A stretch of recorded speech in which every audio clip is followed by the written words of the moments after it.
Hi guys, welcome back to the channel. Brentford versus Liverpool away at the G-Tech Stadium. It's a big one for the Reds, a must win, 3 points are required.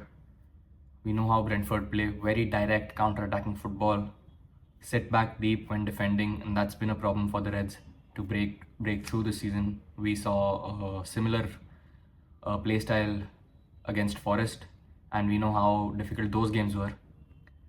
Brentford have really informed strikers right now. Vissa and Mbeumo both are in the form of their life, scoring goals week in, week out. And if there's one thing that I would want from Liverpool this weekend would be to not concede early and keep a clean sheet if that can happen. And obviously the 3 points are necessary. This game becomes a must-win for us because our recent form in the league was, I think, a draw against United, a draw against Forest, has now closed the gap down to only 4 points between Liverpool and Arsenal at the top. And I know that Liverpool have a game in hand against Everton, but there's nothing I can say about that game. I can't say that we're going to win that game. Anything can happen in that game. So I think it's best that we get the easy 3 points that we can, as much as we can. And that makes this game really important for us.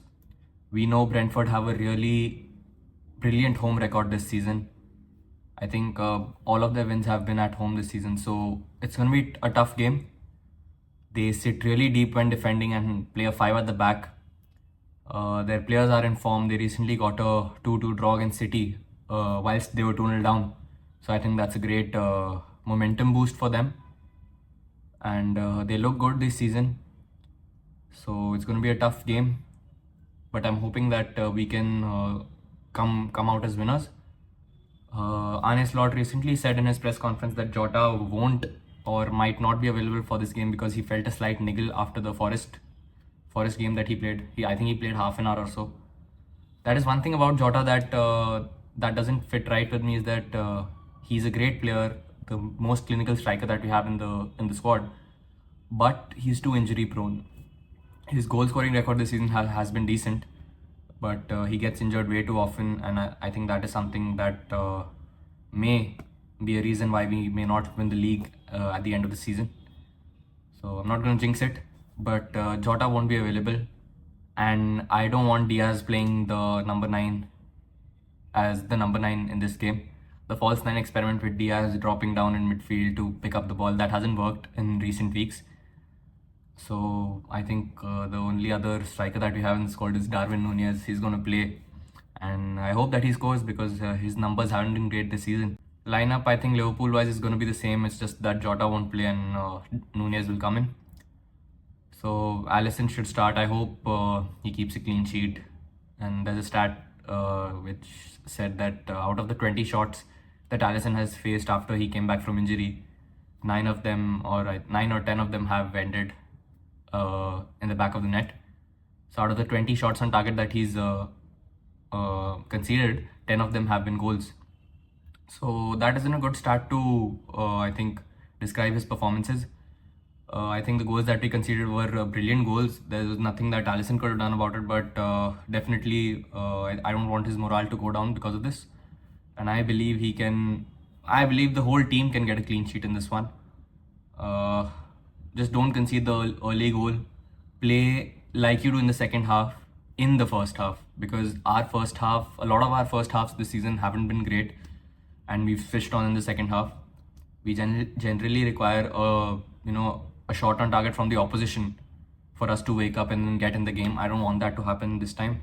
I feel that we are capable enough to be attentive right from the start, from the first minute to the 90th, and that's why I feel Alisson has a major role to play in this game. Trent will play, Van Dijk, Konate, and left back is a tough choice at the moment because Robertson hasn't looked great this season, and I think I would personally start Tsimikas, but I don't think Slot would rotate, so Robertson will play left back. Midfield remains the same as usual, so Szoboszlai, McAllister and Gravenberch. I think if we get a good lead at around half time or 50 minutes, we can sub a few midfielders off for them to rest, because the schedule at the end of January and February is quite congested I think we would benefit if not a lot of players get injured during these games. So midfield is going to remain the same. Front three will be Gakpo on the left, Nunez up top, and Salah on the right. I think we'll have a lot of attacking threat from the bench for this game. Diaz can come on, Chiesa can come on, Elliot, Danz if he's available. You know, I think if we need a goal and we need a number 9, Danz can come on. Jota obviously isn't available. We have Jones for a midfield substitution. So I think bench-wise we'll be having some depth.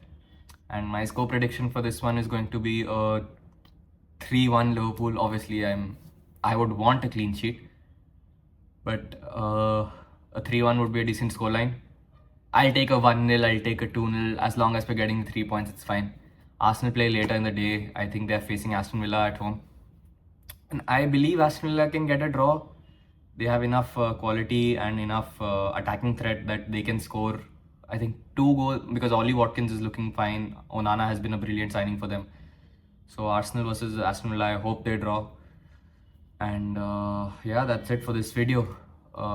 Make sure to like, comment and subscribe. And always remember, you'll never walk alone, Reds.